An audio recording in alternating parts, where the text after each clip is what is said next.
अर्जुन की मनोस्थिति का वर्णन करते हुए संजय अब यहाँ आगे की घटना का वर्णन कर रहे हैं। वो बताते हैं कि किस प्रकार अर्जुन करुणा और शोक से व्याकुल हैं। उनकी नेत्र आंसुओं से भर चुके हैं। परिवार के प्रति मोह ने उन्हें युद्ध भाव से विमुख कर दिया है।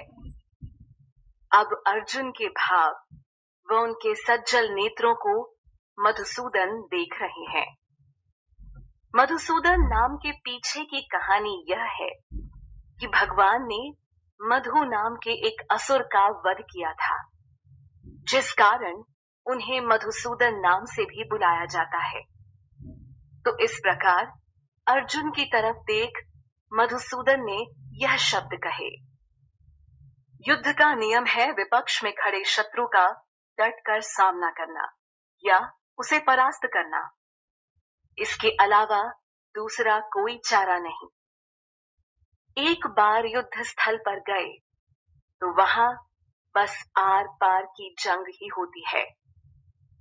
लेकिन अर्जुन इस नियम को भूल रहे थे। अर्जुन के इन भावों को देख भगवान उनसे पूछते हैं, हे अर्जुन, आखिर यह मोह तुम्हारे अंदर कैसे आया? आर्य पुरुषों को युद्ध से विमुख होना या युद्ध के मैदान पर इस प्रकार की करुणा मोह दिखाना बिल्कुल शोभा नहीं देता। ऐसा करने से फिर उसे ना स्वर्ग मिलने वाला है और ना ही वो यश प्राप्त कर सकता है। भगवान ने वही बात कही जो परम सत्य है। कुरुक्षेत्र की भूमि पर इस महाभारत के होने की आवश्यकता थी ताकि धर्म की स्थापना हो सके। ऐसे में अर्जुन के हृदय में शत्रुओं के प्रति आई इन कोमल भावनाओं और मोह का कोई महत्व नहीं था। इससे उनके यश में कोई वृद्धि नहीं होने वाली थी। भगवान के कथन का भाव बड़ा स्पष्ट है कि हर व्यक्ति को अपने कर्तव्य के प्रति निष्ठावान रहना चाहिए। कर्म त्याग कर आज तक कोई बहादुर नहीं बन सका है। भगवान अर्जुन को कायरता न दिखाने को कह रहे हैं। भगवान ने कहा, हे पार्थ, कायरता दिखाना तुम्हारे लिए उचित नहीं। हे परंतप, अपने हृदय की इस दुर्बलता को त्याग दो।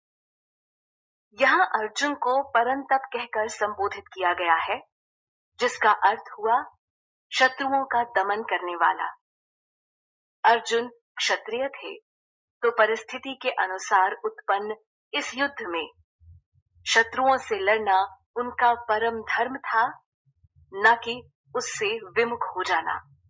भगवान की बात सुनकर यहाँ अर्जुन उन्हें सिर्फ मधुसूदन ही नहीं बल्कि अरिसूदन नाम से भी पुकारते हैं।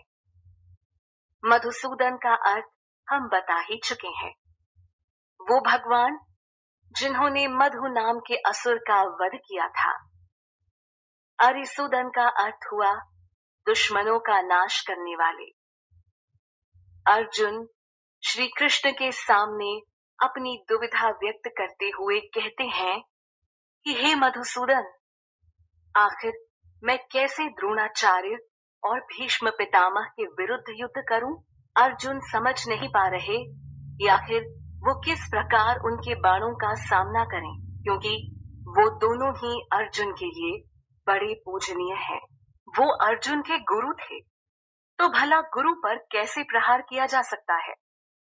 ऐसे में उनके बाणों के खिलाफ अपने बाण छोड़ना यह अर्जुन से नहीं हो पाएगा। अर्जुन के अंतःकरण में सभी रिश्तों का हिसाब किताब चल रहा था, जो उन्हें कर्म करने से रोक रहा था। यहाँ अर्जुन कहते हैं कि अपने महानुभाव गुरुजनों को मारने के बजाय मैं भिक्षा मांगकर जीवन यापन करना पसंद करूंगा। यानी अर्जुन को गुरुजनों का वध करना बिल्कुल उचित नहीं लग रहा, जिनसे उसने जीवन में बहुत कुछ पाया, बहुत कुछ सीखा। अर्जुन समझ रहे हैं कि अगर वो इन सभी महान लोगों को मारकर सारा राज्य व धन भी प्राप्त कर ले तो क्या, आखिर यह सब उनके रक्त से ही तो सना होगा। अर्जुन को इस बात की भी चिंता नहीं कि विपक्षी खेमे में खड़े वो सभी लोग लाभ की इच्छा से आए हैं। फिर भी है तो वो गुरुजन। गुरुओं के प्रति सम्मान की यह भावना कोई अर्जुन से सीखे, परंतु युद्ध स्थल पर ऐसे भाव का समर्थन खुद भगवान भी नहीं कर रहे हैं। अक्सर हमें शिक्षा दी जाती है कि किसी का बुरा करके अपना भला न किया जाए या किसी का धन लूट उसका प्रयोग न किया जाए, क्योंकि यह अधर्म हुआ और पाप की श्रेणी में आता है, जिसका बुरा परिणाम कभी न कभी इंसान को भुगतना पड़ता है। पर अर्जुन को तो धर्म के लिए लड़ना था। अर्जुन के मन में बार बार यही विचार आ रहा है कि जैसे वो अपने संबंधियों व गुरुओं को मारकर कोई अनिष्ट करने जा रहे हैं। वो कहते हैं कि हम तो यह भी नहीं जानते कि हमें क्या करना चाहिए। अर्जुन जिन लोगों के जीवन के प्रति इतने व्याकुल हो रहे हैं, वे ही युद्ध करने की चाह में ठीक सामने खड़े हैं। अर्जुन समझ नहीं पा रहे कि अब क्या करें और क्या ना करें। युद्ध में जीत पांडवों की हो या फिर धृतराष्ट्र के पुत्रों की, लेकिन वो धृतराष्ट्र पुत्रों को मारकर जीवित रहने की इच्छा नहीं रखते।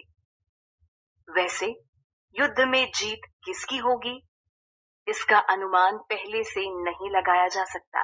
पर क्या यहाँ अर्जुन के पक्ष में श्री कृष्ण का होना एक संकेत नहीं था कि विजय किसके खेमे में जाने वाली थी?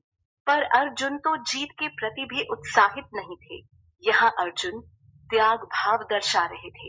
यह गुण छली या कपटी व्यक्ति में तो कतई नहीं हो सकता है। प्रपन्नम। अर्जुन यह बात पहले भी व्यक्त कर चुके हैं, जिसे वो पुनः बोलते हैं कि अगर मुझे धरती पर पूरा धन धान्य, संपूर्ण संपदा व शत्रुहीन राज्य भी मिल जाए तो क्या, मुझे उन्हें प्राप्त करके कोई खुशी नहीं होने वाली। अगर उन्हें स्वर्ग के देवताओं पर आधिपत्य मिल जाए तो भी उन्हें इससे कोई लाभ नहीं। अर्जुन तो एक ऐसा रास्ता चाहते हैं जो उनकी इंद्रियों को सुखाने वाले शोक से उन्हें मुक्त कर सके। शोक, चिंता, भय, व्याकुलता और मोह के इस चक्रव्यूह में आज हर कोई फंसा है। हर कोई इससे बाहर निकलना चाहता है, पर कोई बाहर का रास्ता नहीं जानता। महाभारत काल में स्वयं अर्जुन जैसे आत्मिक पुरुष ने श्री कृष्ण की शरण लेकर हम सबको संदेश दिया है कि बिना गुरु के ज्ञान नहीं, ईश्वर ही मुक्ति की सच्ची परिभाषा है। शोक, चिंता से बाहर आने का एकमात्र रास्ता है भगवान की शरण लेना, जिस शरण में अर्जुन को भी जाना पड़ा और अब उनके मन की कमान खुद भगवान श्री कृष्ण संभालने वाले थे। धृतराष्ट्र के सामने युद्ध स्थली की व्याख्या प्रस्तुत करते हुए संजय अर्जुन के मनोभाव को बता रहे हैं। संजय ने उन्हें बताया कि किस प्रकार अपने संबंधियों के साथ युद्ध करने के विचार से अर्जुन दुखी है और अब वो भगवान श्री कृष्ण से इस शोक शंका का समाधान चाहते हैं। अर्जुन ने उनकी शरण ले ली है, लेकिन यहाँ वो भगवान ऋषिकेश से बोलते हैं कि हे गोविंद, मैं युद्ध नहीं करूंगा, और ये बोल वो चुप हो जाते हैं। यहाँ अर्जुन को गुडाकेश बोला गया है। गुडा का अर्थ निद्रा है। अर्जुन ने निद्रा पर विजय पाली थी, जिस कारण उनका यह नाम पड़ा। अर्जुन इतने सक्षम थे कि अपने शत्रुओं को आसानी से मार देते। वैसे धृतराष्ट्र जैसे विपक्षी को यह सुनकर जरूर अच्छा लगा होगा कि अर्जुन युद्ध नहीं करना चाहते, लेकिन यह जानकर कि अब वो भगवान श्री कृष्ण के शरणागत होने जा रहे हैं, धृतराष्ट्र पुनः चिंतित हो गया होगा। अर्जुन के लिए भगवान श्री कृष्ण उनके सारथी बने। फिर शोक और चिंता से घिरे अर्जुन का मार्गदर्शन करने के लिए श्री कृष्ण ने उनके गुरु का किरदार निभाना भी स्वीकार किया, जो कि समस्त जगत के गुरु हैं। भगवान के प्रति शरणागत होने का अर्थ ही है समाधान को प्राप्त करना।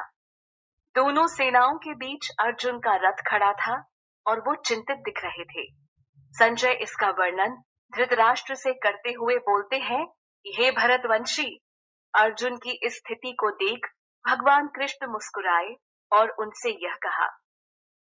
श्री भगवान अर्जुन की बात पर थोड़ा कटाक्ष करते हुए कहते हैं कि तुम बातें तो बड़े ज्ञानी और पंडितों वाली कर रहे हो, लेकिन यह नहीं जानते कि किसके लिए शोक किया जाना चाहिए और किसके लिए नहीं।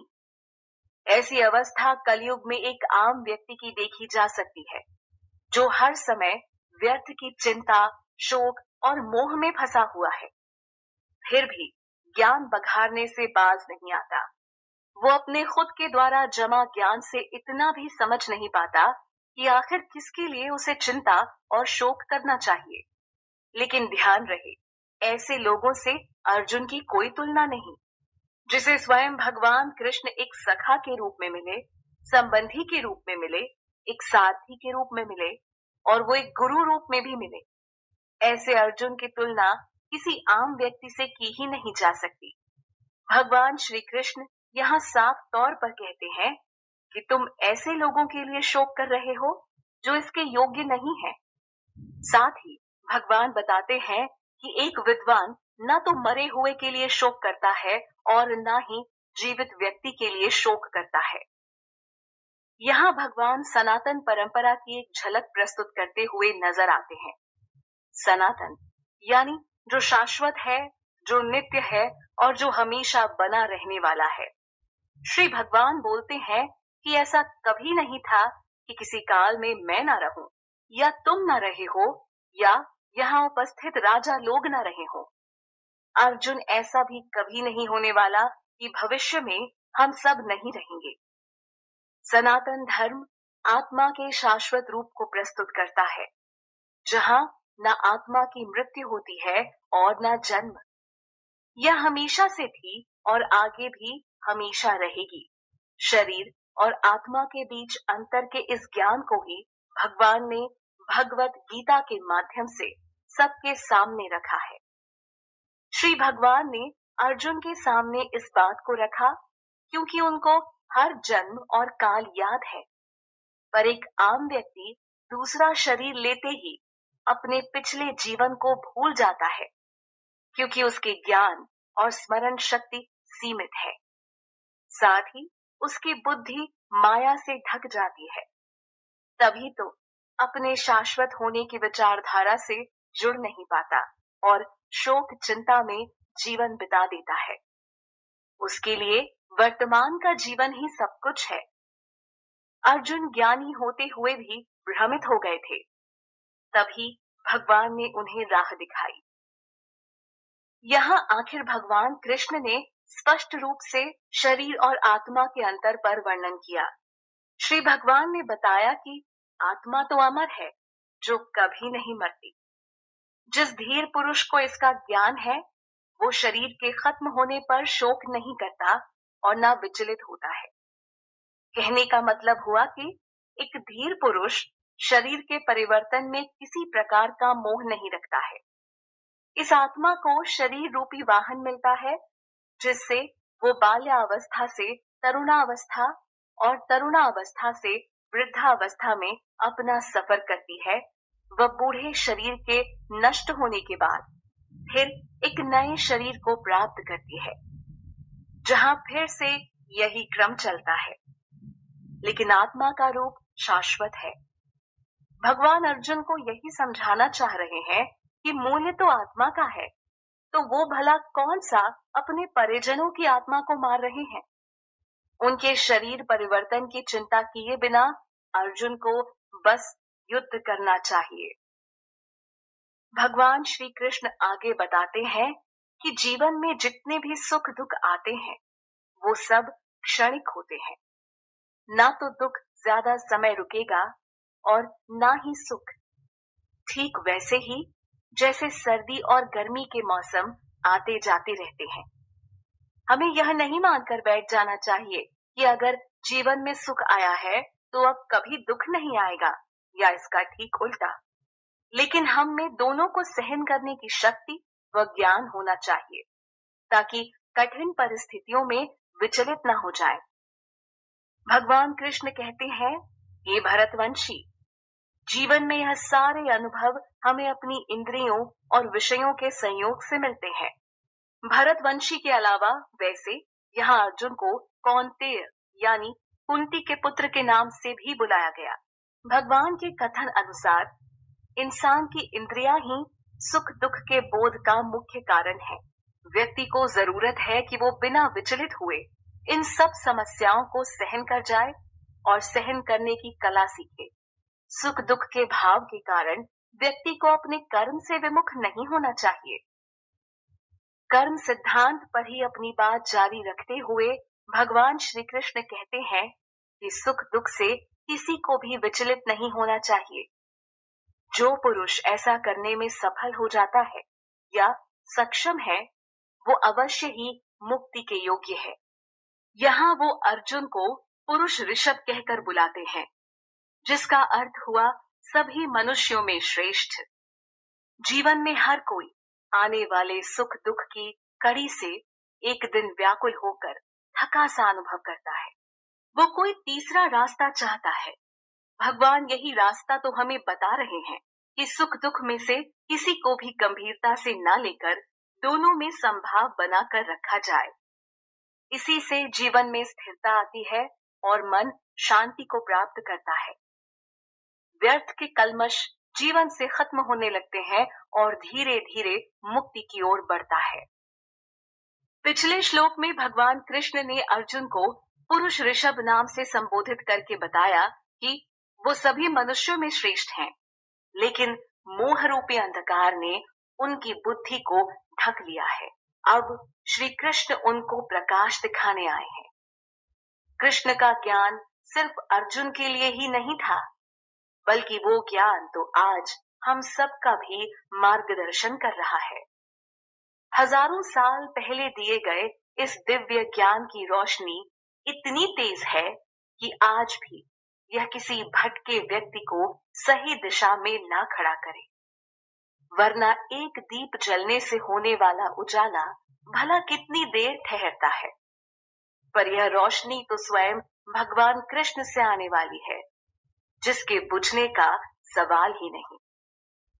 यहाँ अर्जुन को भगवान बता रहे हैं कि तत्वदर्शियों ने भी यही पता लगाया है कि असत्य का कोई अस्तित्व नहीं होता है, क्योंकि वो हर वक्त बदलता रहता है, जबकि इसके विपरीत सत्य कभी भी बदलता नहीं।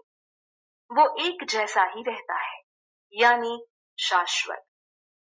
शाश्वत को आत्मा के रूप में समझा जा सकता है, जो कभी बदलती नहीं, जबकि यह शरीर हर बार बदल जाता है। तत्वदर्शियों का जिक्र करके भगवान कृष्ण अर्जुन के विश्वास को और मजबूत करते हैं कि ऐसा सिर्फ वो नहीं कह रहे, बल्कि तत्वदर्शी भी इसी परिणाम पर आए हैं।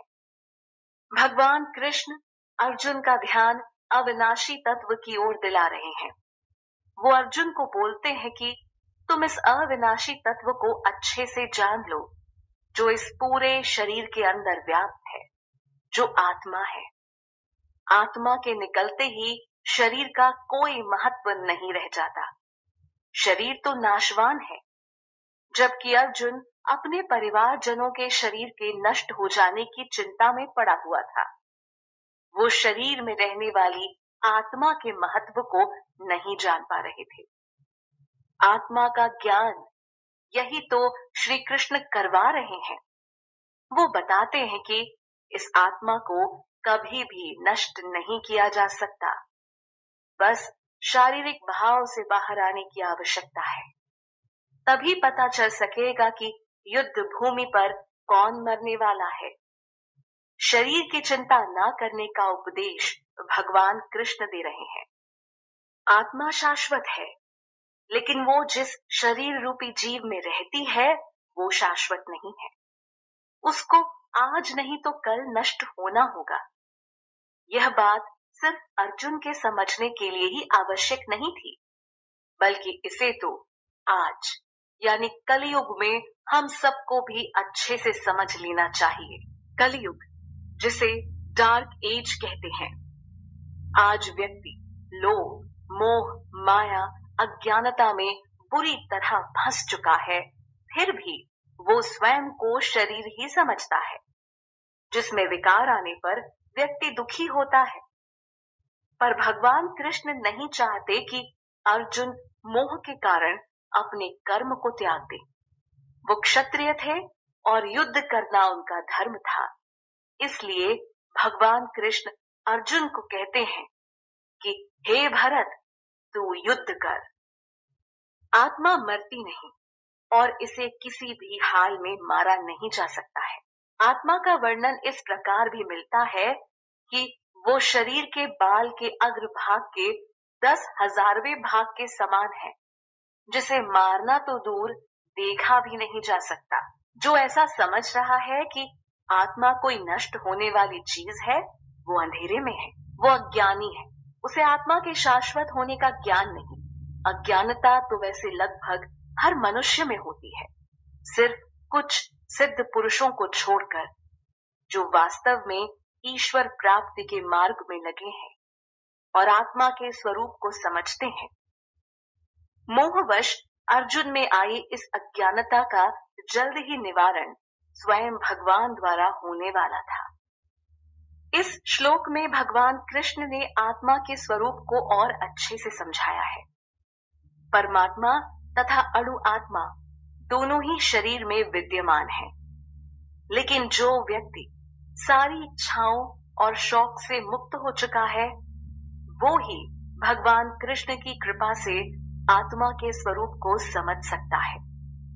यहाँ स्पष्ट कर दिया गया है कि आत्मा न मरती है और न जन्म लेती है। यह शाश्वत है, अजन्मा है, नित्य है और पुरातन है।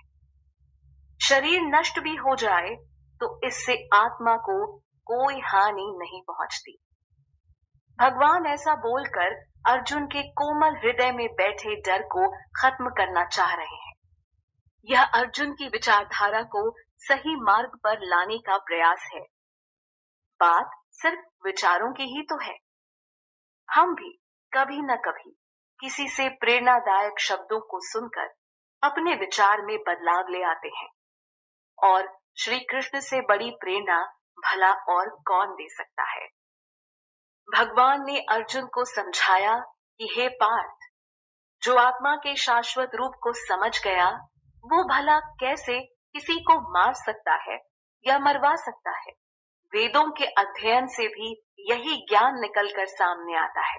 ब्रह्म ज्ञान में व्यक्ति को इस सत्य तक आना होता है, ताकि उसके बाद वो जीवन के सभी कलमश से निजात पाकर निडर होकर अपने कर्म को कर सके।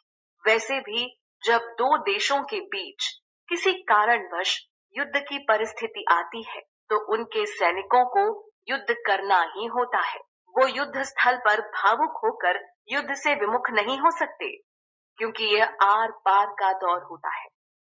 जब शांति के सारे प्रयास विफल हो जाते हैं, तब कई बार आर पार की जंग करनी पड़ती है, जैसे कि पांडवों को कौरवों के साथ करनी पड़ी थी, जिसका कारण साफ था, कौरवों द्वारा छल से पांडवों का राज्य हड़प लिया जाना। यहाँ अपनी बात को और सरल बनाने के लिए श्री भगवान ने एक उदाहरण प्रस्तुत किया है। वो कहते हैं कि जिस तरह व्यक्ति अपने कपड़ों के पुराना हो जाने पर या फिर उसके फट जाने पर उसे दोबारा नहीं पहनता और उसे फेंक देता है, ठीक उसी तरह आत्मा काम करती है। वो एक शरीर में एक समय तक रहती है। समय पूरा होने पर जब शरीर वृद्ध हो जाता है और कोई काम नहीं कर पाता, तब आत्मा उसे छोड़कर अगला शरीर ग्रहण कर लेती है। दूसरा शरीर जो उसके पिछले कर्मों के आधार पर तैयार होता है। श्री कृष्ण का यूं उदाहरण देकर बात को समझाना बड़ा अच्छा है, क्योंकि आत्मा के स्वरूप को समझना इतना भी आसान नहीं है। हालांकि अर्जुन एक ज्ञानी पुरुष थे, पर कलयुग में इंसान का कुछ और ही हाल है। उन्हें सरल से सरल भाषा की आवश्यकता है। जब एक छोटे बच्चे को कोई बात ठीक से समझ नहीं आती, तो उसे कोई सरल उदाहरण देकर बात समझाने की कोशिश की जाती है। इस तरह भगवान श्री कृष्ण ने सिर्फ अर्जुन का ही भला नहीं किया, बल्कि इस युग के लोगों के लिए भी अपने दिव्य ज्ञान को आसान बना दिया। फिर भी इस काल में अज्ञानता बड़ी हावी है, जिसे मिटाने के लिए व्यक्ति द्वारा कड़े प्रयास किए जाने की आवश्यकता है। लेकिन श्री कृष्ण के शरणागत होकर ये काम बड़ी आसानी से हो सकता है, क्योंकि फिर भगवान उस व्यक्ति को उस समान बुद्धि भी प्रदान करते हैं। इस श्लोक से बात साफ हो जाती है कि आत्मा को किसी भी प्रकार से हानि नहीं पहुंच सकती। आत्मा पर न कोई शस्त्र काम कर सकता है और न अग्नि से वो भस्म हो सकती है। पानी भी उसे गला नहीं सकता और न पवन उसे सुखा सकता है। यानी किसी भी चीज के प्रहार से आत्मा को नष्ट नहीं किया जा सकता, बेशक शरीर तुरंत इन चीजों से खत्म हो जाए। इस धरती पर मौजूद हर एक चीज एक वस्तु है जो कभी न कभी शुरू होकर खत्म हो जाएगी। बस सबके अंत होने का समय अलग अलग होता है, चाहे वो कितनी मजबूत इमारत क्यों ना हो, या फिर यह मानव शरीर जो बचपन से बुढ़ापे का सफर कर खत्म हो जाता है। वस्तु की पहचान है बदलाव और वक्त के साथ क्षीण होकर खत्म हो जाना। पर आत्मा तो अलग है, जिसे वस्तु या सामग्री के स्तर पर नहीं देखा जा सकता है। जब हम किसी व्यक्ति से भावनात्मक तौर पर नहीं जुड़े होते हैं, तो उससे कोई बात सिर्फ एक दो बार समझाकर चले जाते हैं, बिना इसकी चिंता किए कि क्या उसे वो बात सच में समझ आई होगी या नहीं, या फिर उसका संशय मिट गया होगा या नहीं। लेकिन भगवान कृष्ण बार बार समझा रहे हैं, क्योंकि वो जानते हैं कि माया इतनी शक्तिशाली है कि उसके प्रभाव में मनुष्य के लिए आत्मा के ज्ञान तक पहुंच पाना मुश्किल है। उनके दिल में अर्जुन के लिए प्रेम, श्रद्धा व कल्याण भाव था। वैसे भगवान तो समस्त सृष्टि के लिए कल्याणकारी हैं। हम उन्हें भूल जाएं यह संभव है, पर श्री कृष्ण एक परम पिता रूप में हमारी मदद के लिए हमेशा तैयार हैं। अगर हम अर्जुन के जैसे उनकी शरण लेते हैं, तो वो बार बार हमें समझाकर सही मार्ग पर ले आएंगे। महाभारत के युद्ध में उन्होंने एक सच्चे गुरु का किरदार निभाया। भगवान ने यहाँ फिर बताया कि आत्मा को किसी भी चीज से छेदा नहीं जा सकता, न ही उसे जलाया जा सकता है। आत्मा को न गीला किया जा सकता है और न ही सुखाया जा सकता है। आत्मा तो नित्य, सर्वव्यापी, अविकारी, अचल और स्थिर स्वभाव वाली है। इतने सारे गुण मिलकर ही तो आत्मा को इस नश्वर शरीर से अलग बनाते हैं। श्री भगवान की वाणी और वैदिक ज्ञान ही केवल आत्मा के स्वरूप को हमारे सामने प्रस्तुत कर सकता है। इसके अलावा और कोई माध्यम नहीं। व्यक्ति अपनी समझ से कभी भी आत्मा को नहीं समझ सकता। इसलिए ही तो इस श्लोक में बड़े स्पष्ट तौर पर भगवान कृष्ण कहते हैं कि आत्मा अव्यक्त है। वो इतनी सूक्ष्म है कि इंसान उसे अपनी आंखों से नहीं देख सकता। आत्मा अव्यक्त होने के साथ अचिंत्य भी है, यानी आत्मा के संदर्भ में कोई कल्पनाओं का सहारा भी नहीं ले सकता है। इन दोनों गुणों के अलावा आत्मा अविकारी है, जिसमें कोई विकार नहीं। मनुष्य जो विकारों से भरा है, उसकी कल्पना शक्ति भी सीमित है। ऐसे में कोई मतलब ही नहीं बनता कि इन अपूर्ण साधनों से उस पूर्ण आत्मा के पास पहुंचा जा सके। मानव की सोच भौतिक धरातल तक सीमित है, लेकिन आत्मा इस भौतिक जगत की नहीं, वो इस शरीर की भी नहीं, वो तो सिर्फ भगवान की है। कारणवश आत्मा एक शरीर से दूसरे शरीर में जाती है, जो असल में भगवत धाम जाने को व्याकुल है। इसी कारण अर्जुन को समझाते हुए श्री कृष्ण ने स्पष्ट कहा कि यह सब जानकर तुम्हें शोक नहीं करना चाहिए। श्री कृष्ण के ज्ञान से पहले अर्जुन अपनी ज्ञान भरी बातें उन्हें बता रहे थे। अर्जुन कुल परंपरा के नष्ट होने से मिलने वाले पाप आदि के बारे में बोल रहे थे। हालांकि भगवान कृष्ण ने कटाक्ष करते हुए अर्जुन की बात को काट दिया था और बताया था कि एक विद्वान व्यक्ति जीवित मृत किसी के लिए शोक नहीं करता। भगवान के उपदेश अनुसार ठीक वैसे ही अब अर्जुन को व्यवहार करना चाहिए। भगवान कहते हैं कि अगर तुम आत्मा को सदा जन्म लेने वाला और सदा मरने वाला समझते हो तो भी शोक करने वाली बात नहीं है। अर्जुन को यहाँ महाबाहो बुलाया गया है, जिसका अर्थ हुआ शूरवीर। युद्ध में शामिल योद्धाओं के ऊपर वध करने का भला कैसा पाप? वो तो मैदान पर एकत्रित ही इस उद्देश्य से होते हैं कि सामने वाले को हराकर जीत हासिल करनी है। तो अर्जुन को भी बस वही करना है जो उसका कर्म है, जो एक क्षत्रिय का धर्म होता है। भगवान श्री कृष्ण बड़ी सटीकता से बात कर रहे हैं। यहाँ वो जीवन के अटल सत्य को समझा रहे हैं कि इस धरा पर जो मनुष्य पैदा हुआ है वो एक न एक दिन तो मरेगा ही। मरने के बाद उसे पुनः नया जीवन मिलेगा, यह दोनों निश्चित है। तो इस पर शोक कैसा? अपने पिछले कर्मों के अनुसार आत्मा को नया शरीर मिल जाता है और यह क्रम चलता रहता है जब तक जीव को परमात्मा का ज्ञान न हो जाए।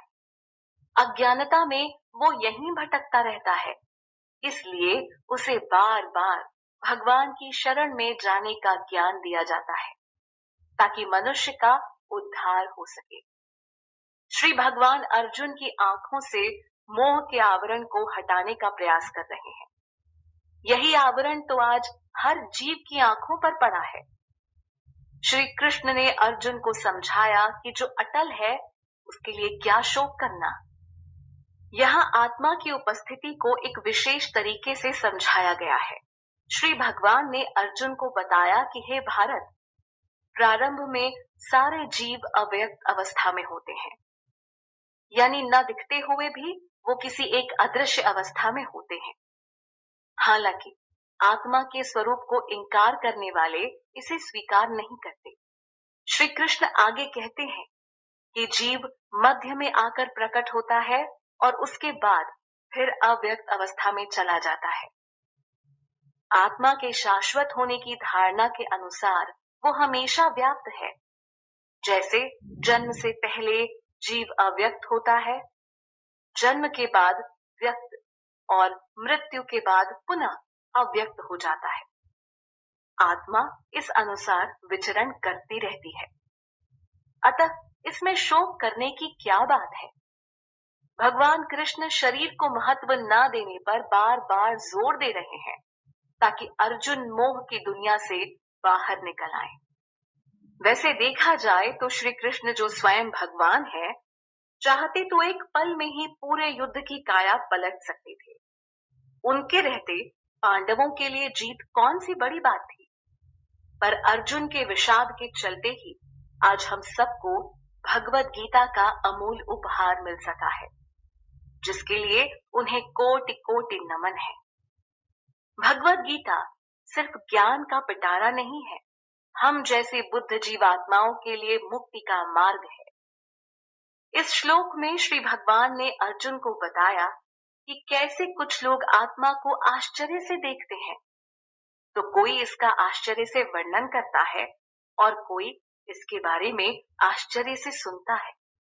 लेकिन इन सब के बीच कुछ ऐसे लोग भी होते हैं जो आत्मा के स्वरूप के बारे में सुनकर भी कुछ नहीं समझते। उनके द्वारा आत्मा को न समझ पाने का मूल कारण है देहात्म बुद्धि द्वारा आत्मा को समझने की कोशिश, जो कभी सफल नहीं हो सकती। इससे पहले के श्लोक में इस बात का वर्णन हो चुका है कि किस तरह आत्मा अचिंत्य है, उसे कल्पना से नहीं समझा जा सकता। आत्मा अव्यक्त है और इतनी सूक्ष्म है कि इन भौतिक आंखों से उसे नहीं देखा जा सकता है। इसके बावजूद भी कुछ लोग ऐसे होते हैं जो सिर्फ उन चीजों पर विश्वास करते हैं जिनका अनुभव वो अपनी भौतिक इंद्रियों द्वारा ले सकते हो, पर आत्मा इससे परे है। तभी वो इसके बारे में सुनकर भी कुछ समझ नहीं पाते हैं। शरीर को देह रूप में समझा जा सकता है और देही यानी आत्मा जो उसके अंदर वास करती है, पर फिर भी वो शरीर से भिन्न होती है। शरीर और आत्मा दोनों का अलग अस्तित्व है। शरीर के मरने के बाद भी आत्मा रहेगी क्योंकि वो शाश्वत है। इसलिए अगर आत्मा मरती ही नहीं और उसका कभी वध किया ही नहीं जा सकता, तो ऐसे में किसी जीव के लिए क्या शोक करना। कमाल की बात है कि आज लगभग हर कोई अपने शरीर से बेहद आसक्त है, पर जो हमेशा रहने वाली आत्मा है, उसको जानते हुए भी वो अज्ञानी बना हुआ है। कुछ लोग तो इसे स्वीकार ही नहीं करते। श्री भगवान पुनः अर्जुन को शोक ना करने को कहते हैं। उसे युद्ध करना चाहिए क्योंकि युद्ध भूमि की यही मांग है, वरना भला वो सब वहां होते ही क्यों। पुनः अर्जुन की पहले वाली एक बात को याद किया जाए तो उन्होंने कहा था कि अगर कुल का नाश हो गया तो इससे सनातन धर्म नष्ट हो जाता है। यानी वो कौरवों को मारने के पक्ष में नहीं दिख रहे थे। अर्जुन को इसमें अनिष्ट नजर आ रहा था, लेकिन यहाँ श्री भगवान का परम ज्ञान उनकी बातों को काटता है। भगवान ने भी धर्म की बात छेड़ दी और अर्जुन को याद दिलाया कि तुम एक क्षत्रिय हो जो इस वक्त युद्ध भूमि पर खड़ा है। तो क्षत्रिय होने के नाते तुम्हारा धर्म पहले यह बनता है कि युद्ध करो, न कि इससे विमुख हो जाओ। इससे श्रेष्ठ दूसरा कोई काम तुम्हारे लिए नहीं है। धर्म की रक्षा के लिए युद्ध करना पूर्ण बहाना बुरा नहीं, लेकिन सिर्फ निजी स्वार्थ के चलते किसी दूसरे का बुरा करना या उसका वध कर देना सही नहीं है। पर महाभारत का युद्ध धर्म युद्ध कहलाया, जहां युद्ध करना भी धर्म के अनुसार और मारना भी धर्म के अनुसार था। वैसे भी युद्ध में मारे गए सैनिक का यश उससे कहीं ज्यादा होता है जो युद्ध लड़ने से ही मना कर देता है। इसलिए श्री कृष्ण अर्जुन को प्रोत्साहित करते हैं। श्री भगवान अर्जुन को युद्ध करने के लिए प्रेरित करते हैं। अपने इस वाक्य द्वारा श्री भगवान अर्जुन को एक और कमाल की बात बताते हैं। भगवान कहते हैं कि हे पार्थ, यह युद्ध तो तुम्हारे लिए स्वर्ग के खुले द्वार जैसा है। श्री कृष्ण युद्ध को वहां उपस्थित हर क्षत्रिय के लिए लाभकारी बताते हैं जो मरने के बाद स्वर्ग को प्राप्त होंगे। युद्ध आवश्यक है ताकि धर्म की स्थापना हो सके, बेशक इसके लिए खून खराबा ही क्यों ना करना पड़े। युद्ध की यही मांग है। अगर ऐसा नहीं किया जाएगा तो दुर्योधन के द्वारा अधर्म और बढ़ेगा, जिसने अपने भाइयों यानी पांडवों तक को नहीं छोड़ा। वो भला अपनी प्रजा के साथ क्या न्याय करता। ऐसे में उसे मारकर अधर्म का अंत करना जरूरी था। ये सिर्फ क्षत्रिय धर्म के साथ न्याय नहीं होता, बल्कि संपूर्ण प्रजा के लिए भी न्याय होता। एक अधर्मी राजा की छत्र छाया में प्रजा का क्या हाल होता है, यह हर कोई जानता है। करुणा से भरे अर्जुन की बात पर बेशक कुछ लोग सहमत हो, जो उनके जैसे ही भावुकतापूर्ण दृष्टि से हालात को देखते हो। ऐसे लोगों को लगा होगा कि अर्जुन ने सही ही तो कहा, लेकिन अब श्री भगवान अपने तर्क को प्रस्तुत करते हैं, जो एक गुरु के रूप में अर्जुन के संशय का निवारण कर रहे हैं। इसका कारण है कि स्वयं अर्जुन यह मान चुके थे कि वो मोह के कारण अपने कर्तव्य से भटक रहे थे, तो अब उनका मार्गदर्शन किया जाए। शरणागत होने पर श्री कृष्ण ने उनके गुरु का पद संभाला है। गुरु और शिष्य के तर्क को एक पैमाने पर नहीं तौला जा सकता। यहाँ श्री कृष्ण गुरु के तौर पर स्वतंत्र रूप से अर्जुन को ज्ञान दे रहे थे, जो एकदम सटीक है। उसमें किसी भावना की मिलावट नहीं और न ही किसी प्रकार का संशय है।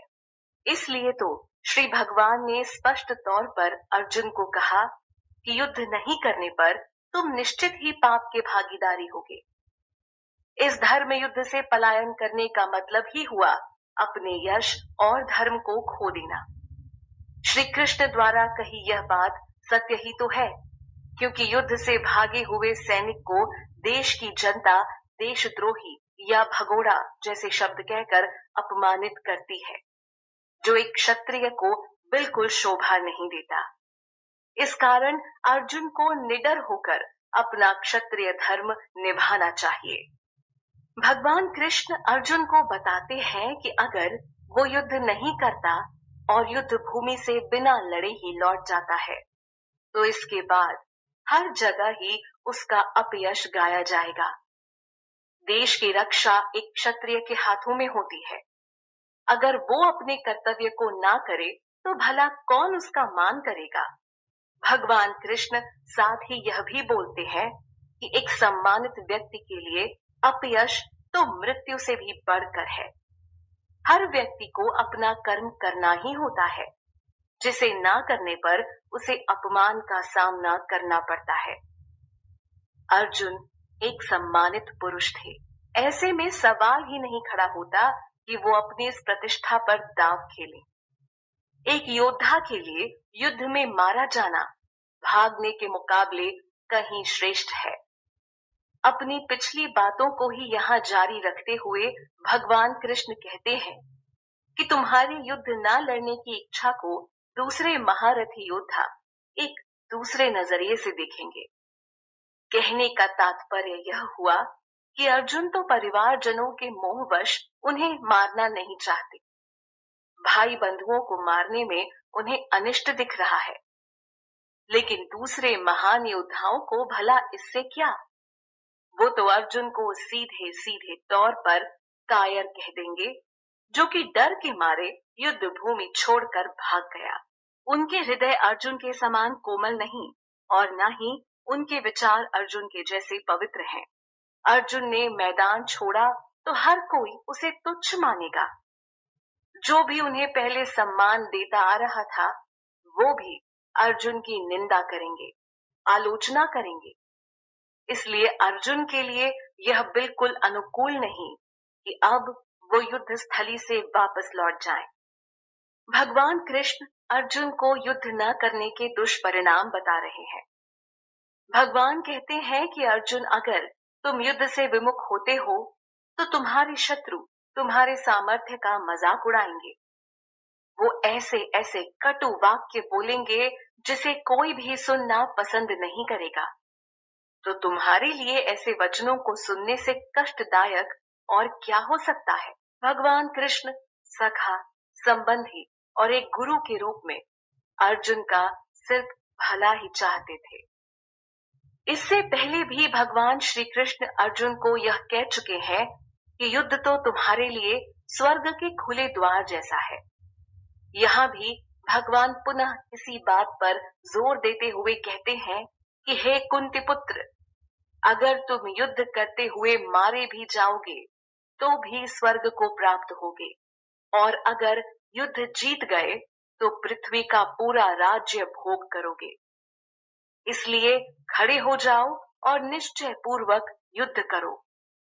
स्वयं भगवान के वचन और सुझाव होने के नाते इसमें कोई संदेह ही नहीं कि अर्जुन को अब पीछे नहीं हटना चाहिए। वैसे देखा जाए तो ये पूरा जीवन ही एक युद्ध के समान है, जहां हम सबको अपने अपने हिस्से की लड़ाई लड़नी है और इसमें कोई पीछे नहीं हट सकता, वरना वही होगा जो कृष्ण ने कहा, कर्म से विमुख होने पर व्यक्ति अपनी प्रतिष्ठा खो बैठता है। अर्जुन विपक्ष में खड़े अपने परिवारजनों को मोह के कारण उनको मारना नहीं चाहते, और दूसरा वो सोच रहे थे कि कौरवों को खत्म करने से उन पर पाप लगेगा। लेकिन यहाँ भगवान उन्हें पाप के भाव से मुक्त करने के लिए कहते हैं कि तुम सुख दुख, लाभ हानि और जय पराजय में संभाव रखो। इसके बाद युद्ध करने को तैयार हो जाओ।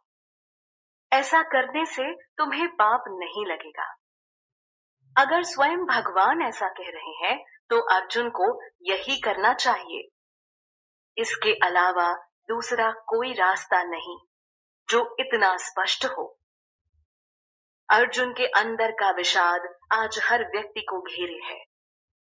कोई भी कार्य करने से पहले व्यक्ति उससे मिलने वाले लाभ हानि के बारे में सोचता है कि काम शुरू करने से उसको उसमें जीत मिलेगी या हार।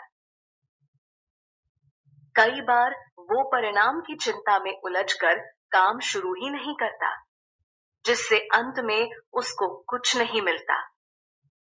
लेकिन भगवान का उपदेश यह है कि व्यक्ति को सिर्फ दृढ़ता पूर्वक अपना कर्तव्य करना चाहिए। यही तो कृष्ण अर्जुन को बता रहे हैं, जो परिणाम की कल्पना में उलझ चुके थे।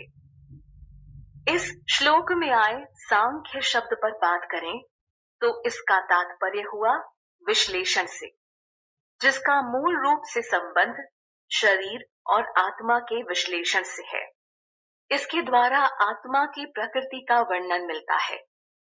भगवान कृष्ण अर्जुन को बता रहे हैं कि उन्होंने यह सारी बातें सांख्य योग के माध्यम से बताई, लेकिन अब वो कर्म योग पर बात करेंगे, यानी निष्काम भाव से कैसे कर्म करना चाहिए, इस पर श्री कृष्ण ज्ञान देने वाले हैं। भगवान अर्जुन को कहते हैं कि हे पार्थ, अगर तुम इस प्रकार ज्ञान या बुद्धि से कर्म करोगे तो कर्म बंधन से मुक्त हो जाओगे। बुद्धि चीजों का विश्लेषण अच्छे से कर सकती है, फिर इसके बाद अगर कोई कर्म करे तो उसे कर्म बंधन में नहीं फंसना पड़ता। कर्म बंधन में उलझने का संदर्भ ही तब आता है जब व्यक्ति विवेक से काम नहीं लेता। जहां बुद्धि से चलने की आवश्यकता होती है, वहां वो किसी खास परिस्थिति के अधीन होकर काम करता है। लेकिन अब आगे कर्म योग पर बात होने वाली है। ऊपर श्लोक में भगवान कृष्ण ने जिस कर्म योग का परिचय दिया है, उसी के बारे में एक कदम आगे चलते हुए वो अर्जुन को समझाते हैं। भगवान कृष्ण कहते हैं कि इस कर्म योग में स्थिर होकर मनुष्य जो भी काम करता है, उससे उसे कभी हानि नहीं होती और न ही उस व्यक्ति पर किसी प्रकार का दोष लगता है। इसे फल रूपी दोष के रूप में समझा जा सकता है। इनके अलावा अगर कोई अच्छे से इस कर्म योग सिद्धांत का पालन कर ले तो वो हर डर से निजात पा सकता है। वैसे कर्म तो हम सब ही करते हैं, क्योंकि इसके बिना जीवन निर्वाह नहीं हो सकता। अब आई दूसरी बात कि यही कर्म इंसान को इस भौतिक संसार से बांध देते हैं। कर्म फल में बंधा व्यक्ति बार बार लौटकर इसी धरा पर आ गिरता है, जिसका कारण साफ है, कर्म योग या कर्म सिद्धांत को सही से समझ ना पाना। व्यक्ति भगवान के अस्तित्व से विमुख होकर जीवन भर अपने और अपने परिवार के लिए काम करने में लगा रहता है, चाहे उसके लिए उसे अधर्म का रास्ता ही क्यों ना चुनना पड़े। ऐसा देखा भी गया है कि कैसे परिवार का भरण पोषण करने के लिए कई बार व्यक्ति धर्म से समझौता कर बैठता है, जो उसके पतन का कारण बन जाता है। श्री कृष्ण ने यहाँ अर्जुन को कुरु नंदन कहकर संबोधित किया है, जिसका अर्थ हुआ कि अर्जुन सभी कुरुओं में सबसे प्रिय पुत्र हैं। भगवान कृष्ण बता रहे हैं कि जो व्यक्ति इस कर्म योग मार्ग पर स्थिर होकर चलता है, तो उसकी निश्चयात्मक बुद्धि एक ही होती है, उसमें भटकाव नहीं होता। ऐसे में व्यक्ति के मन में कर्म और अपने लक्ष्य को लेकर दृढ़ निश्चय होता है। लेकिन कुछ ठीक इसके विपरीत होते हैं, जिन्हें विवेकहीन कहना गलत नहीं होगा, जिनका चित्त हमेशा दुविधा में फंसा रहता है। ऐसे लोगों की बुद्धि कई शाखाओं में फैली होती है, वे अनंत होती है। ऐसे लोग किसी भी काम को शुरू करने से पहले इतना सोचते हैं, या कहें उनके मन में इतने विभिन्न विचार आते हैं कि वो किसी एक निर्णय पर नहीं पहुंच पाते। पहुंचते भी हैं तो दूसरा विचार फिर भटकाव पैदा कर देता है। यहाँ भगवान श्री कृष्ण ऐसे अविवेकी लोगों की ओर इशारा कर रहे हैं जो भोगों में लिप्त रहते हैं और जो वेदों में बताए सकाम कर्मों के प्रति ही ज्यादा आसक्त रहते हैं। उनको बस स्वर्ग मिल जाए, यही उनकी कामना होती है। ऐसे लोगों के लिए स्वर्ग से बढ़कर और कुछ नहीं है। यह बस फूल जैसी शोभित और रमणीय बातें ही करते हैं। इसमें कोई संदेह नहीं कि हमारे वेद शास्त्र ऐसे उपाय भी सुझाते हैं जिन्हें करने से व्यक्ति स्वर्ग की प्राप्ति कर सकता है। पर अविवेकी और लोभी लोग इसी को परम सत्य और लक्ष्य मान लेते हैं और बस दुनिया के भोगों में जीवन बिता देते हैं। स्वर्ग को ही सब कुछ समझने वाले लोग कभी भी भगवान की सत्ता तक नहीं पहुंच पाते, जो स्वर्ग से भी परे है। ये लोग भोग, ऐश्वर्य और ऐसे ही अनेक क्रियाओं के बारे में बात करते हैं, जिसके कारण मनुष्य जन्म मरण के चक्र में ही फंसा रह जाता है। ये सारे भोग विलास व्यक्ति को सिर्फ कुछ क्षण भर का सुख देते हैं और वो मूर्ख इनके पीछे सदैव लगा रहता है। ऐसे लोग वेद पुराणों से भी अपने मतलब भर का ज्ञान लेते हैं, ऐसा ज्ञान जो उन्हें स्वर्ग का सुख दिला सके।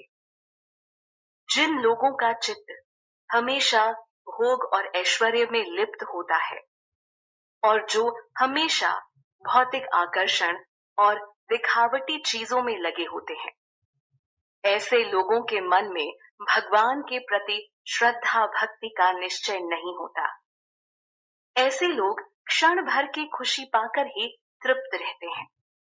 लेकिन भगवान कृष्ण के प्रति भक्ति रखने वाला व्यक्ति भोग विलास से दूर रहकर सिर्फ कृष्ण की कृपा ही चाहता है, क्योंकि वो जानता है कि जहां कृष्ण है वहीं असली खुशी है, वहीं जीवन की जीत है।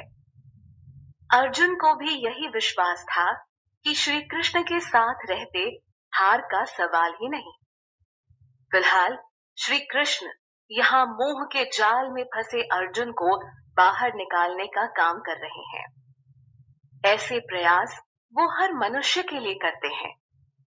इसी को तो भगवान का प्रेम और कृपा कहते हैं, जो सबके लिए समान है।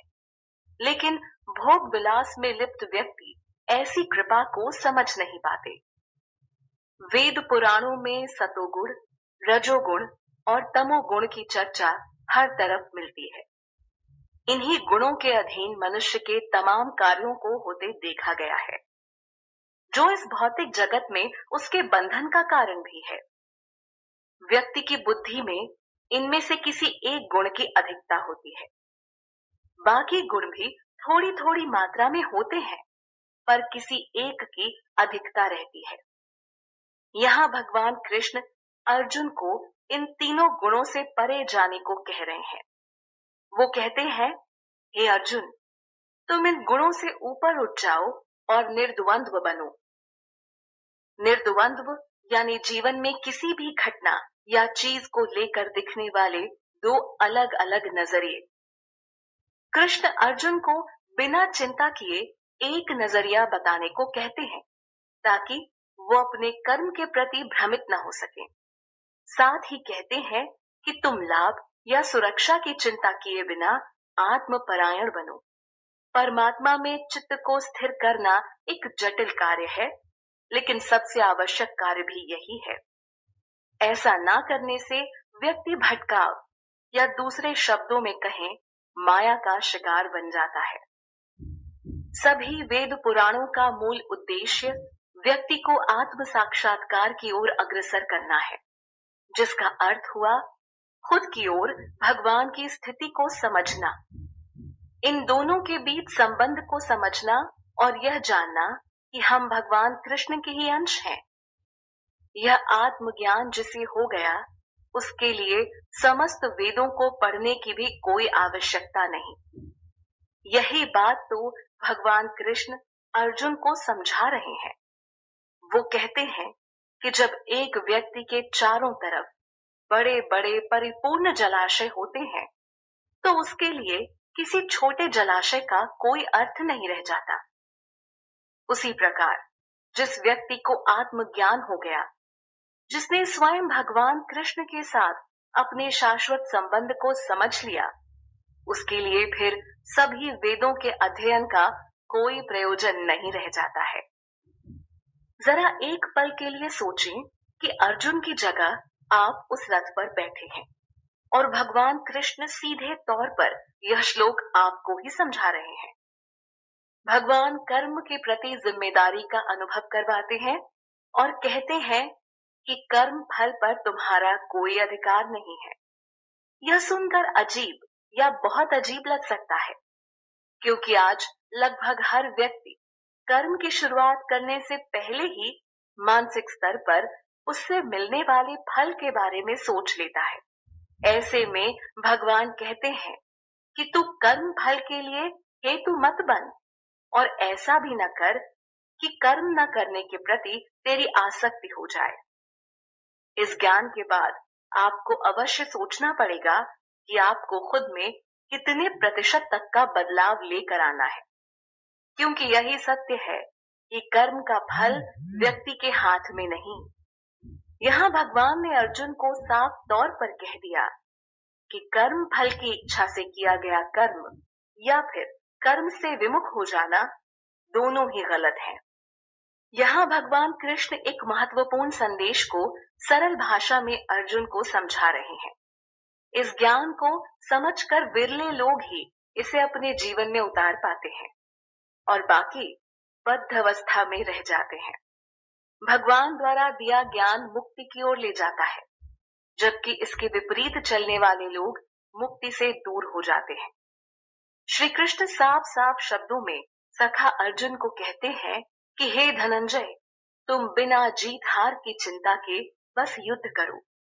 किसी भी चीज के प्रति आसक्ति यानी लगाव मनुष्य को उसके कर्म से दूर ले जाता है, जो वास्तव में उसे पूर्ण करना चाहिए था। परिणाम की चिंता करके भी बहुत बार व्यक्ति अपने कदम पीछे कर लेता है। हर परिस्थिति में संभाव रखो और समस्त आसक्तियों को त्याग दो। ऐसे स्थिर मन से किया गया कर्म ही योग कहलाता है। योग साधना द्वारा मन की चंचलता पर लगाम लगाई जाती है और इसकी मदद से व्यक्ति भ्रमित होने से बच जाता है। श्री कृष्ण पहले भी अर्जुन को समझा चुके हैं कि तुम कर्म फल की चिंता न करो, अर्थात कर्म फल के प्रति आसक्ति को त्याग दो। पुनः इसी पर जोर देते हुए यहाँ भी कहते हैं कि जो व्यक्ति अपने कर्मों के फल को भोगने के लिए आतुर रहता है, ऐसा व्यक्ति दीन है, तुच्छ है। भगवान बुद्धि योग को सर्वश्रेष्ठ बताते हैं। जिसकी बुद्धि संभाव में रहकर कार्य करती है, वो निश्चित ही मुक्ति के योग्य है। भगवान कृष्ण ने अर्जुन को समझाया कि हे धनंजय, फल की आशा रखने से बुद्धि उस तक बंध जाती है। श्री कृष्ण का ज्ञान पूर्ण सार्थक है, क्योंकि व्यक्ति बिना कर्म के रह नहीं सकता, और अगर क्षण क्षण वो बस कर्म फल के बारे में सोचे तो अनुमान लगाया जा सकता है कि उसकी बुद्धि कितनी बंध चुकी होगी। यह बंधन ही तो पतन है। हर समय विचारों में बस परिणाम या फल की चिंता सताने लगती है। पर कितनी स्वतंत्रता महसूस होगी अगर हम बस कर्म करके अगले कर्म की ओर बढ़ जाएं, बिना सोचे कि परिणाम कैसा आएगा।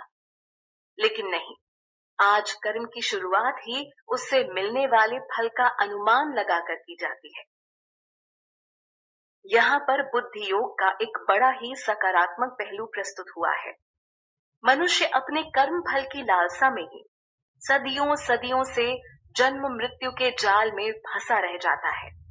लेकिन जो इस बुद्धि योग का सहारा लेता है, उसका उद्धार इसी जन्म में हो जाता है। वो व्यक्ति इसी जन्म में बुद्धि योग की मदद से अपने सारे पाप पुण्यों से मुक्त हो जाता है। इसलिए भगवान कृष्ण अर्जुन को कह रहे हैं कि तुम इस योग मार्ग में स्थिर होकर अपने कर्म को करो। परिस्थिति कैसी भी हो, बस रास्ते से न भटको, इसी में कल्याण छुपा है।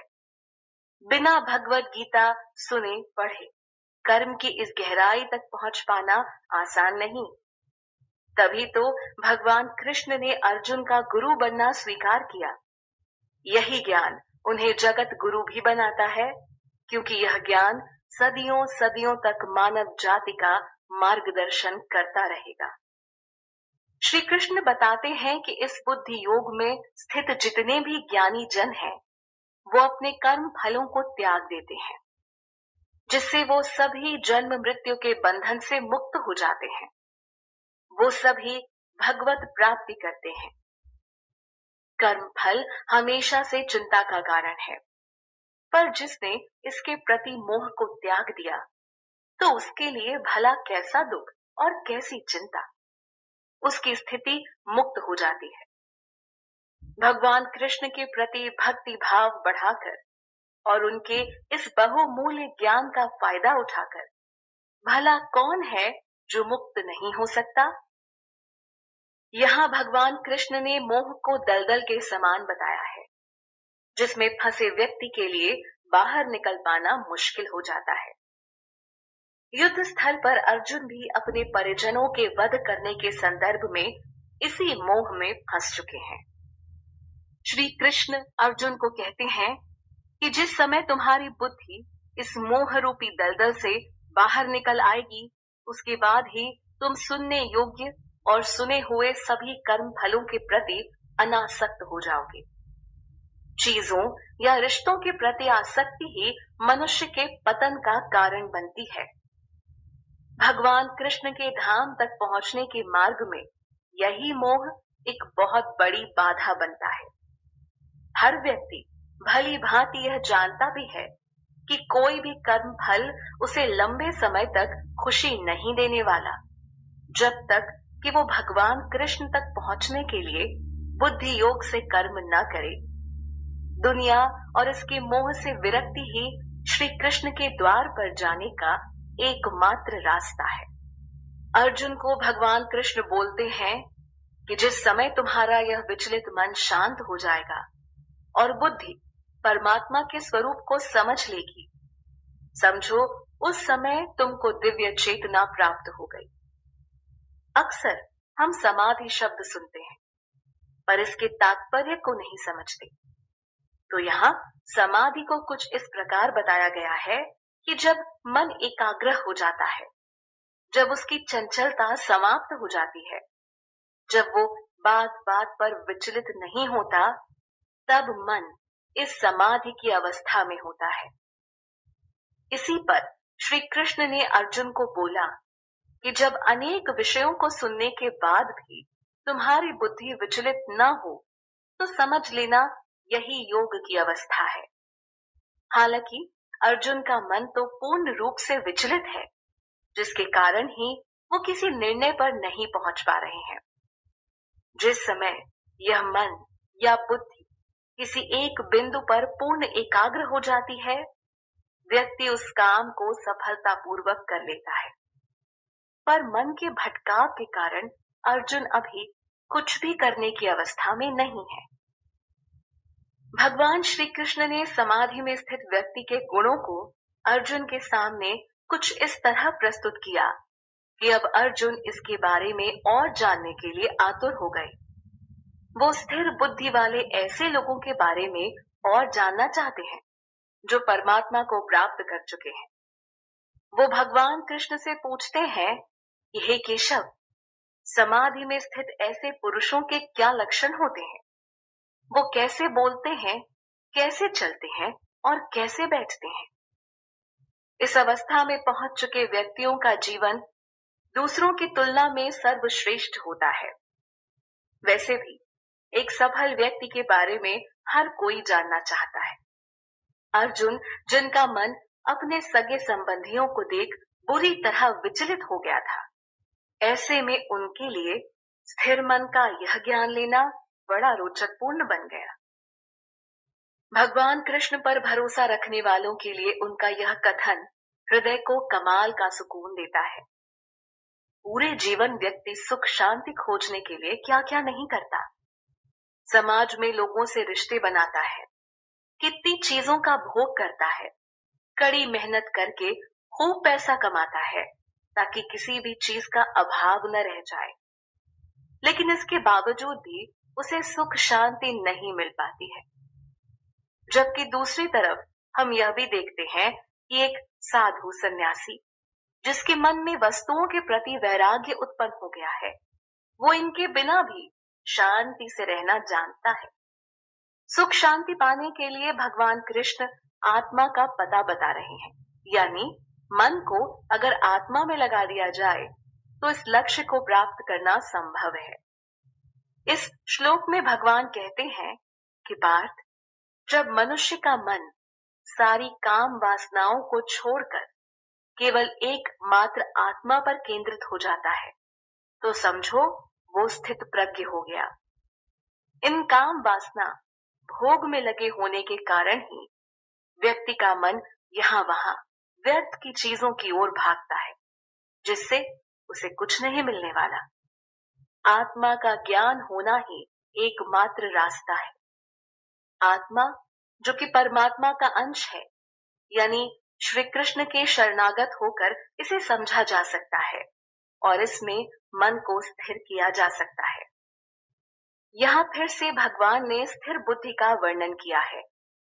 श्री कृष्ण अर्जुन को बताते हैं कि जिस व्यक्ति का मन दुख के समय में विचलित नहीं होता है और सुख आने पर वो ज्यादा खुश भी नहीं होता, ऐसे लोग स्थिर बुद्धि वाले होते हैं। ऐसे लोग संभाव वाले होते हैं। इनके मन में इस भौतिक संसार के प्रति वैराग्य आ जाता है, क्योंकि ऐसे लोग आत्मज्ञान पा चुके होते हैं। आसक्ति, भय व क्रोध से मुक्त लोग ही मुनि कहलाते हैं। मुनि लोग अपने आप को संसार के अनेक विषयों से निकालकर एकाग्र चित्त हो जाते हैं। वो जानते हैं कि हर क्षण कुछ न कुछ तो घटित होता रहता है, जिससे सुख दुख आते हैं। अब ऐसे में बार बार इनको देख खुश या फिर दुखी होना एक कभी न खत्म होने वाला काम है। यह घटनाएं हमेशा मन को अशांत करके रखती हैं। ऐसे में शांति का एकमात्र रास्ता है श्री कृष्ण को समझ लेना और उनकी शरण में चले जाना, जिसके लिए मन की स्थिरता चाहिए। जीवन में हर व्यक्ति को खुशी चाहिए, अच्छा चाहिए और शुभ व मंगलकारी ही चाहिए। लेकिन यह संसार द्वंद्वों से भरा है। यहाँ हर एक चीज का दूसरा पहलू भी है, जैसे सुख दुख, अच्छा बुरा, सर्दी गर्मी, दिन रात, अमीरी गरीबी आदि। आप इनमें से सिर्फ किसी एक का चयन नहीं कर सकते और न ही यह आपके हाथ में है। यह तो कर्मों के अनुसार व्यक्ति को मिलता रहता है। लेकिन प्रतिष्ठित बुद्धि वाला व्यक्ति शुभ मिलने पर प्रसन्न नहीं होता और न ही दुख आने पर दुखी होता है या किसी प्रकार का द्वेष करता है। यह लोग सर्वत्र स्नेह से रहित होकर समभाव की धारणा को अपना लेते हैं। किसी के प्रति लगाव ही सुख दुख का अनुभव करवाता है। इसलिए एक प्रतिष्ठित बुद्धि वाला व्यक्ति ऐसे लगाव व मोह से दूर रहता है और इसकी प्राप्ति आत्मज्ञान के बाद आती है। जब कोई आत्मा के स्वरूप और भगवान श्री कृष्ण को समझ जाता है, या कहें जब व्यक्ति का मन कृष्ण से सरोकार कर लेता है, तभी वो संभाव में रह सकता है। ज्ञान से भरा भगवत गीता का यह पिटारा स्थिर मन के बारे में यहाँ बता रहा है। मन को हम सब जानते हैं। हर समय हम यह कहते रहते हैं कि मेरा मन यह कह रहा है या वो कह रहा है, मेरे मन को ये पसंद है और वो नहीं। हर क्षण मन लाखों विचार पैदा करता रहता है जो व्यक्ति को भ्रमित कर देते हैं। इसलिए स्थिर मन को श्रेष्ठ कहा गया है। यहाँ भगवान कृष्ण एक कछुए का उदाहरण देकर बताते हैं कि जिस प्रकार एक कछुआ अपने सारे अंगों को समेट लेता है, ठीक उसी प्रकार अगर कोई व्यक्ति अपनी इंद्रियों को भोग विषयों से यानी इंद्रिय विषयों से हटा ले तो उसका मन भी स्थिर हो जाएगा।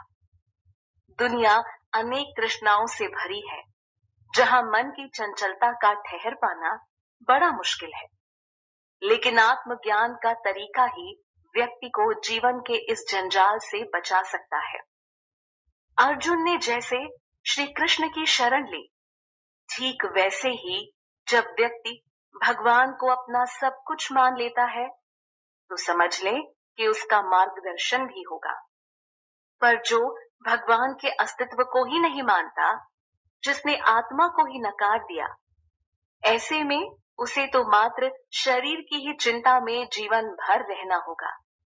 ऐसे लोगों के लिए फिर क्या संभावना होगी आत्मा साक्षात्कार की?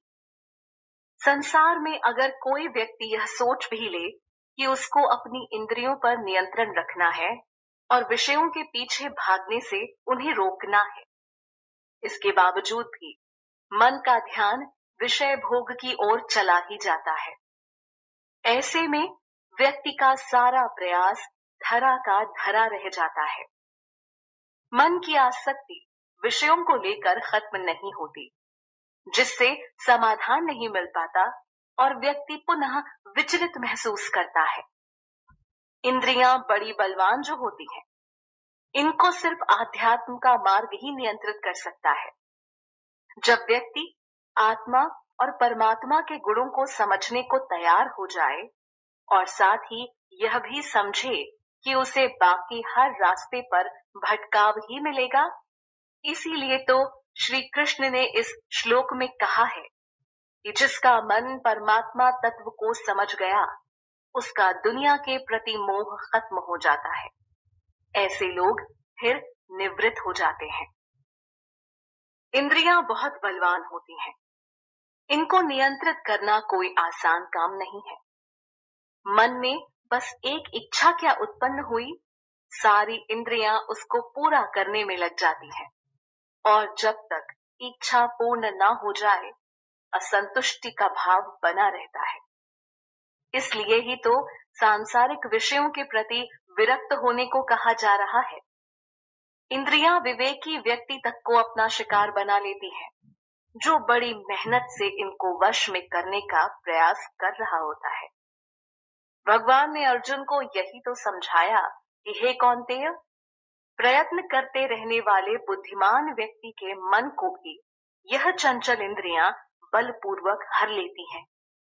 ऐसे में कमजोर मन वाले व्यक्ति की बात ही क्या की जाए, जिसमें लेश मात्र भी दृढ़ निश्चय नहीं और न ही विरक्त भाव है। जिनकी इंद्रियां वश में होती हैं, वही स्थिर बुद्धि वाला कहलाता है। इस श्लोक के माध्यम से श्री कृष्ण स्पष्ट शब्दों में कहते हैं कि जो भी अपनी इंद्रियों को वश में करके अपने मन को मुझ में लगाता है, उसका मन स्थिर हो जाता है। भगवान कृष्ण में मन को लगाने के बाद व्यक्ति जो भी कर्म करता है, वो भगवान की प्रसन्नता के लिए करता है, जिस कारण वो कर्म बंधन से मुक्त हो जाता है। लेकिन जो भी कर्म व्यक्ति अपने स्वार्थ और अपनी खुशी के लिए करता है, उसके चलते वो कर्म बंधन में फंस जाता है। इसलिए आध्यात्म को ऐसा रास्ता बताया गया है जिसकी मदद से व्यक्ति भगवान कृष्ण को समझ सकता है और उनकी शरण ले सकता है। भगवान की शरण में जाकर ही वो स्थिर मन वाला बन सकेगा और यहीं से इंद्रियों को नियंत्रित करने के लिए बल प्राप्त कर पाएगा। वरना वो जब तक इस दुनिया से जुड़ा है, तब तक मन को स्थिर नहीं कर सकेगा। उसकी चंचल इंद्रियां उसे धोखा देती रहेंगी। यहाँ भगवान कृष्ण व्यक्ति के स्वभाव की एक श्रृंखला को बता रहे हैं, जिस पर आम तौर से व्यक्ति ध्यान ही नहीं देता। लेकिन भगवान मूल कारण को लेकर अपनी बात कहते हैं कि कैसे व्यक्ति का मन जब विषयों पर बार बार चिंतन करता है, तो उसके मन में काम भाव उत्पन्न हो जाता है। व्यक्ति अपनी इंद्रियों के माध्यम से उसका भोग कर सुख पाने की कामना करता है। जब वो सुख उसे नहीं मिल पाता तो व्यक्ति को क्रोध आने लगता है। आसक्ति की यही माया है कि वो व्यक्ति को क्रोध के स्तर पर लापटकती है। जिस क्रोध की आग में व्यक्ति जलता रहता है, इन सारे भावों से ब्रह्मा शिव तक भी प्रभावित हो जाते हैं। इसलिए बार बार किसी भी विषय के प्रति आसक्त न होने की सलाह दी जा रही है। विषय चिंतन, काम भाव और फिर क्रोध उत्पन्न होने की इस कड़ी को आगे के श्लोक में भी प्रस्तुत किया गया है। इस श्लोक से पता चलता है कि विषय चिंतन और काम भाव की श्रृंखला सिर्फ क्रोध तक ही आकर नहीं रुकती, बल्कि यह व्यक्ति को पूर्ण पतन तक लेकर जाती है, क्योंकि क्रोध के बाद मोह उत्पन्न होता है। मोह जो कि व्यक्ति की स्मृति को भ्रमित कर देता है। जब स्मृति भ्रमित हो जाती है तो इससे बुद्धि का नाश हो जाता है, और जब व्यक्ति की बुद्धि का ही नाश हो गया तो शेष क्या बचता है? इसके बाद वो अपनी स्थिति से गिर जाता है, और ऐसे ही लोग भव बंधन में और उलझते जाते हैं।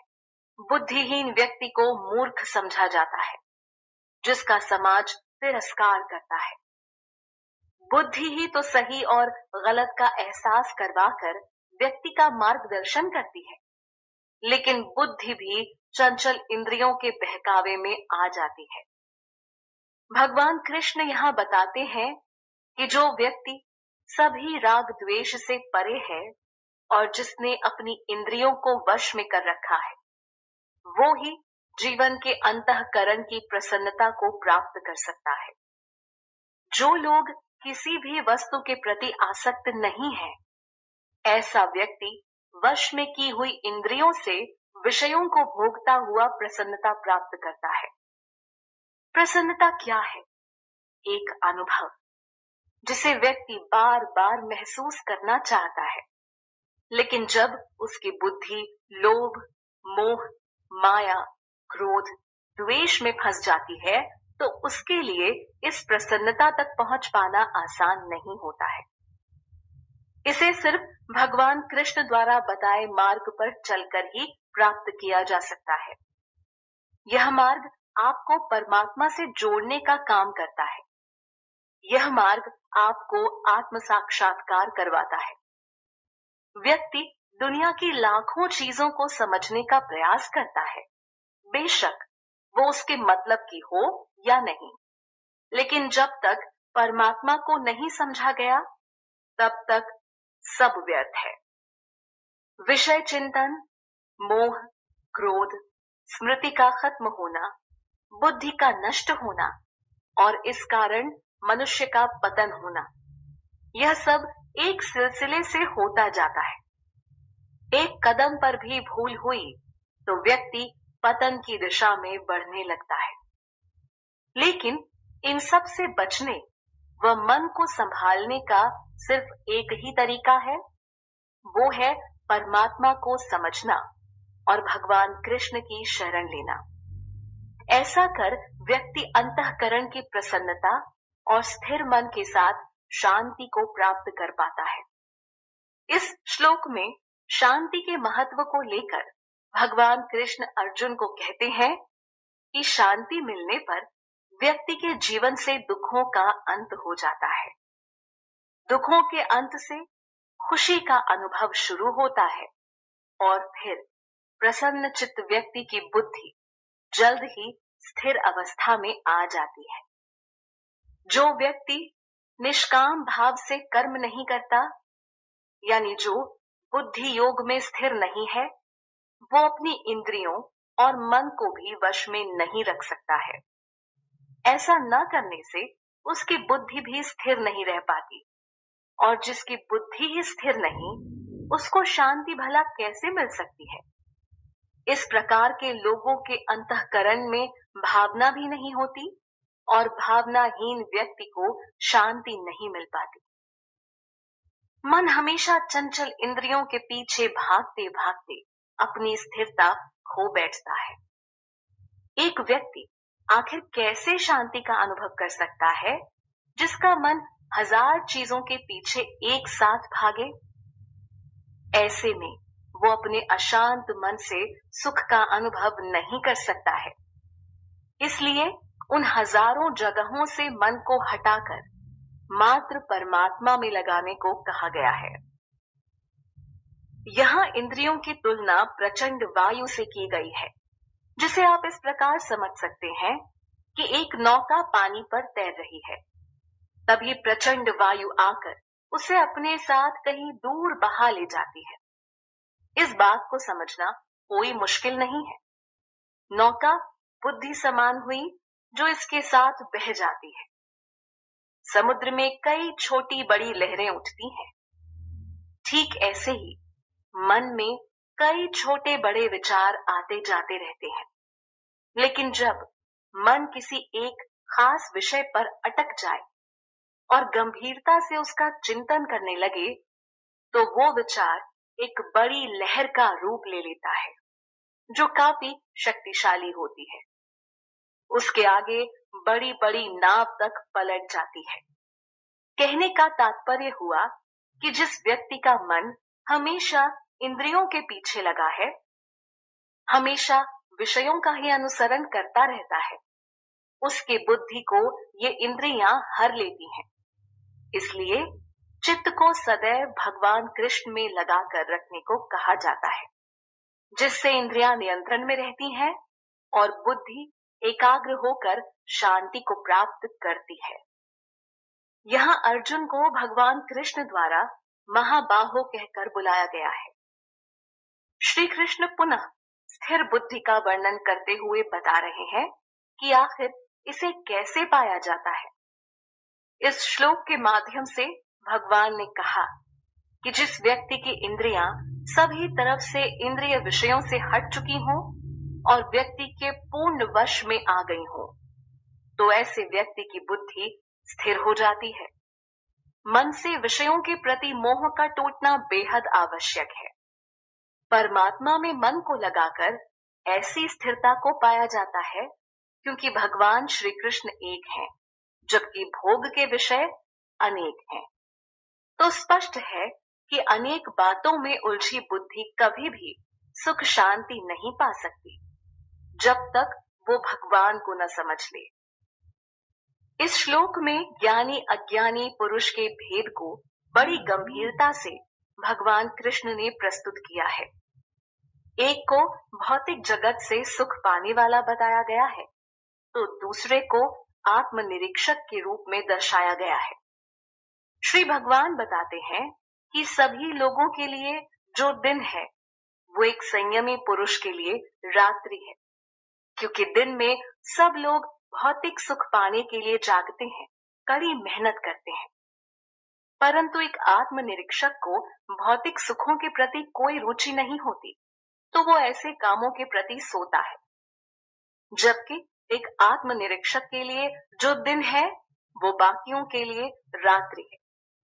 एक योगी सिर्फ आत्मा साक्षात्कार के लिए जागता है, लेकिन अन्य लोगों में परमात्मा को समझने में रुचि नहीं होने के कारण वो इस समय सोते हैं। सांसारिक सुख को अज्ञान, रात्रि व अंधेरे के रूप में प्रस्तुत किया गया है और आत्मा साक्षात्कार को ज्ञान व दिन के रूप में। यानी ज्ञानी वही है जो परमात्मा की दिशा में बढ़ चुका है। यहाँ अचल प्रतिष्ठा वाले समुद्र के उदाहरण से एक बड़ी बात को समझाया गया है। बताया गया है कि कैसे जब चारों ओर से नदियों का जल आकर समुद्र में मिल जाता है, तो उसके बावजूद भी समुद्र विचलित नहीं होता। वो बड़ी ही शांति से उन सभी नदियों के जल को अपने अंदर समा लेता है और पहले जैसा ही स्थिर बना रहता है। यही स्थिति तो एक संयमी पुरुष की होती है। दुनिया की कोई भी इच्छा उसको विचलित नहीं कर पाती, उसके हृदय में कोई विकार या आसक्ति पैदा नहीं कर पाती है। सांसारिक मुद्दे संयमी पुरुषों को परेशान नहीं करते। ऐसे व्यक्ति ही शांति प्राप्त कर पाते हैं, न कि वो जो कि हमेशा इच्छाओं से प्रभावित होते रहते हैं।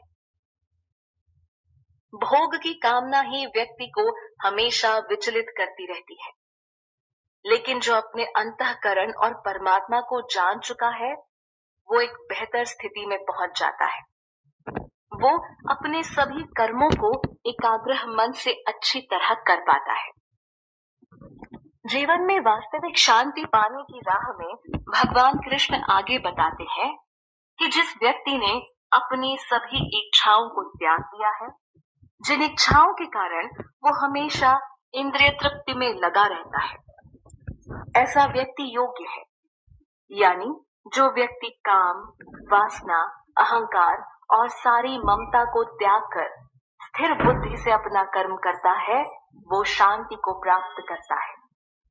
सांसारिक भोग विलास में लगे मनुष्य के लिए इस बात को समझ पाना थोड़ा मुश्किल होता है, क्योंकि यह ज्ञान संसार में होते हुए भी संसार से न जुड़ने की बात करता है। अब यह भला कैसे संभव है? इसका जवाब भी तो श्री कृष्ण ऊपर बता चुके हैं। वो मार्ग है आत्म साक्षात्कार का, वो मार्ग है कृष्ण को अपना बनाने का, वो मार्ग है यह जानने का कि श्री कृष्ण के अलावा दूसरा कोई ठोस रिश्ता यहाँ नहीं मिलने वाला। कुल मिलाकर परमात्मा को समझना ही पहला और अंतिम लक्ष्य है, जिसे बहुत से लोग जन्मों जन्मों तक समझ नहीं पाते और जन्म मरण के चक्कर में फंसे रह जाते हैं। यहाँ श्री कृष्ण ने उस ब्रह्म की बात कही है जिसको समझ पाने में बड़े बड़े उलझ जाते हैं। ब्रह्म का अर्थ हुआ समस्त विश्व का परम सत्य। जी हाँ, परम सत्य, जिसके ऊपर फिर कोई दूसरा ज्ञान नहीं है। यह आध्यात्म का मार्ग है जिस पर चलकर व्यक्ति ईश्वर के अस्तित्व को समझ पाता है और यह भी जान पाता है कि आत्मा का परमात्मा के साथ क्या संबंध है। इसको जो जान गया मानो सफल हुआ। इस श्लोक में श्री भगवान अर्जुन को कहते हैं कि हे पार्थ, यह ब्रह्म को प्राप्त व्यक्ति की निशानी है। जो ब्रह्म स्तर पर आ गया फिर उसका मन कभी भी विचलित नहीं होता। ब्रह्म सत्य को जानने वाले योगी उन इच्छाओं के पीछे भागना बंद कर देते हैं जिसका कोई अंत नहीं है।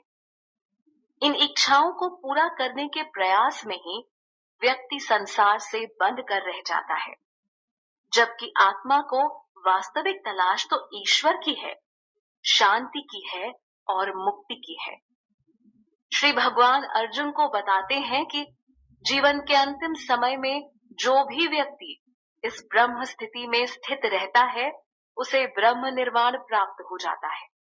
इसे ऐसे भी समझा जा सकता है कि जो भी व्यक्ति जीवन के नष्ट होने से पहले कृष्ण भावना से पूर्ण हो जाता है, तो उसे तुरंत ही ब्रह्म निर्वाण अवस्था प्राप्त हो जाती है। इस श्लोक के साथ ही श्रीमद् भगवद गीता का दूसरा अध्याय सांख्य योग पूर्ण हुआ, जिसमें श्री भगवान ने अर्जुन को बताया कि बिना किसी चीज से आसक्त हुए सिर्फ अपना कर्म करो, फल की भी चिंता ना करो जो तुम्हारे हाथ में नहीं। साथ ही इस अध्याय में स्थिर बुद्धि तक पहुंचने का मार्ग व उसका महत्व बताया गया है।